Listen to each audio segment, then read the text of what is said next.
Friends வாங்க chicken gravy எப்படி செய்கிறதுன்னு சொல்லி பார்க்கலாம் வாங்க. இந்த கிரேவி வந்து பார்த்திங்கன்னா சாப்பாட்டுக்கு நல்லா இருக்காதுங்க. சாப்பாட்டுக்கு செய்கிற மாதிரி இருந்தால் இந்த வீடியோவை ஸ்கிப் பண்ணிட்டு போயிருங்க. இட்லி, தோசை, சப்பாத்தி இதுக்கெல்லாம் வந்து செம்ம சைடிஷாக இருக்குங்க. அதே மாதிரி பிரியாணிக்கு இது கூட வச்சு சாப்பிடும்போது சூப்பராக இருக்குங்க.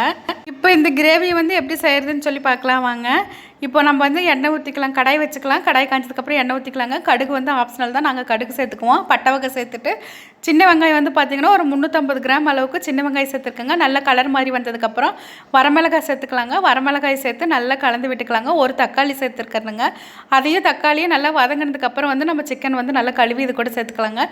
அதுக்கப்புறம் வந்து பார்த்திங்கன்னா மல்லித்தூளுங்க, கலருக்காக காஷ்மீரி மிளகாத்தூள், சிக்கன் மசாலா, மஞ்சத்தூள் சேர்த்துருக்கணுங்க.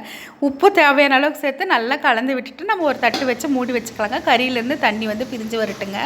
இப்போ வந்து பார்த்திங்கன்னா தண்ணி வந்து பிரிஞ்சு வந்துருச்சுங்க.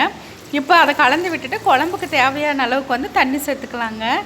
சேர்த்து நல்லா வந்து கொதிச்சுட்டுருக்குங்க. இப்போ வந்து கறி வந்து பார்த்திங்கன்னா நல்லா ஒரு அரை வேக்காடு வந்து வெந்து வந்துருட்டுங்க.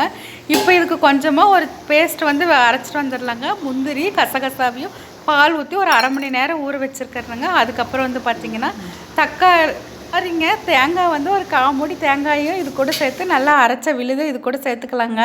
இந்த விழுது வந்து ஆப்ஷனல் தாங்க. இந்த விழுது சேர்த்தனால தான் வெள்ளை சாப்பாட்டுக்கு வந்து எடுபடாமல் போயிருச்சு.